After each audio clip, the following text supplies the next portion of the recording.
So some say that the sentence that has done him it's disproportionate with crime. Since I'm quoting the former Justice Madan G.O. He has said that he is the accused sentenced to 2 years, but also has been imposed upon him. So the further impact of the sentence is that the accused will not be able to stand for elections for 8 years. The result of the conviction is that there is automatic disqualification as a member of the Lok Sabha, and the impact of this will be felt on the constituency he represents. So we want to know from you, and Rahul has questioned whether this kind of a harsh sentence was necessary, as well as there are political factions and leaders who are questioning the pace with which his disqualification has been carried out. What is your take on that? Let's look at the disqualification first. So, disqualification has not been carried out. Modi or the courts have not carried out any disqualification. The law is that as he's convicted for 2 or more years, he's automatically disqualified. It's a consequence, it's not an action. And this was explained by none other than Kapil Sibal, of all people, who's represented the Congress in more than any number of cases. He's the one who's been the legal face of the Congress for the longest period of time. And he said that this is an automatic disqualification. Neither the president needs to do anything, nor the Lok Sabha secretariat, nor the prime minister, nor the court, no one. So the disqualification was automatic. Point number one. Point number two, now, is the sentence too harsh for a defamation case? It is. Because the problem I have with criminal convictions under defamation is what constitutes a defamation is very subjective. Now, I'm not saying I'm okay with the idea of people going around and insulting our gods and goddesses or culture or communities or religion or anything. But how do we decide what punishment is harsh, what punishment is not harsh? It's a very subjective thing.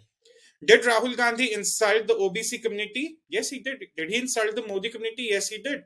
Now the Congress is telling you, oh, he was talking about Nirav Modi, Lalit Modi. Where are they? How are they OBCs? But he also spoke of Narendra Modi. His speech was, और तीन चार यहाँ पर मोदी मिल जाएंगे जो चोर हैं. Now, the point is, you don't make such silly remarks when you're pitching for the top job of the country. You do not. But he did. And that ended up being a problem for him. But is the sentencing harsh? Yes, it is. But then it's by a lower court. The Congress, with all its legal muscle power, they could have filed a review petition. They could have fought the case better. They could have appealed to a high court, which they still can inside 30 days. None of it has happened so far. But I have a different perspective altogether. I say if Rahul Gandhi, all he had to do was apologize. And the man is working hard, touring our former colonials, colonial country and saying democracy is dead in India. I am leading the fight. I am uniting the country. I am the messenger of love and peace and things like that. All he had to do, Shreya, was just say, during a political rally, one of my speech which attacked the corrupt individuals and the prime minister, my remarks were taken out of context, or perhaps I was careless with my words and I ended up insulting and demeaning one community while that was not my intention. I sincerely apologize. My party and me hold the utmost respect for the Modi and the other OBC communities, and we would always work towards their welfare irrespective of our number of seats in the parliament. That's all he had to say. A couple of lines which I cooked up inside 10 seconds. But instead, what he does, he calls for a presser. He says, मैं सावरकर नहीं हूं, मैं गांधी हूं, गांधी माफी नहीं मांगते. Now, this did two things. One, the ego of Rahul Gandhi is bigger than the sentiment of one OBC community, which is Modi. And two, he ended up angering another alliance partner in Maharashtra. I was on a debate this evening, and there was a Shiv Sena, Uddhav faction Sena spokesperson saying, where was the need to insult Savarkar? You disagree with Modi, we disagree with Modi. We allied for 2.5 years, irrespective of what your stature was within the lines or what your contribution was in terms of vote share, but we were allies running a government.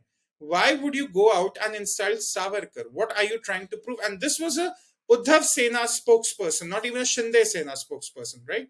And he was saying that to the Congress spokesperson, who was Kamran Zaman Chaudhary.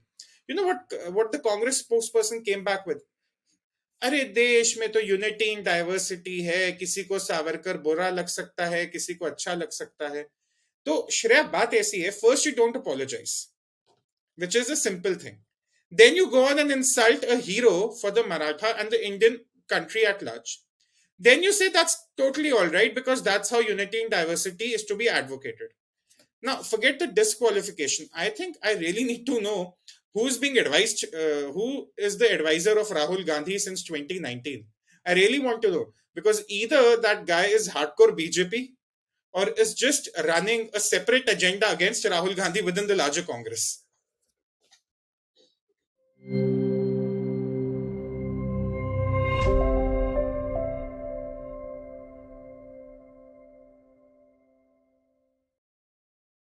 Please remember to subscribe to us and switch on the notifications for this channel. For our other social media links, more content, and to support our work, please visit citti.net. Dhanyavad. Namaskar.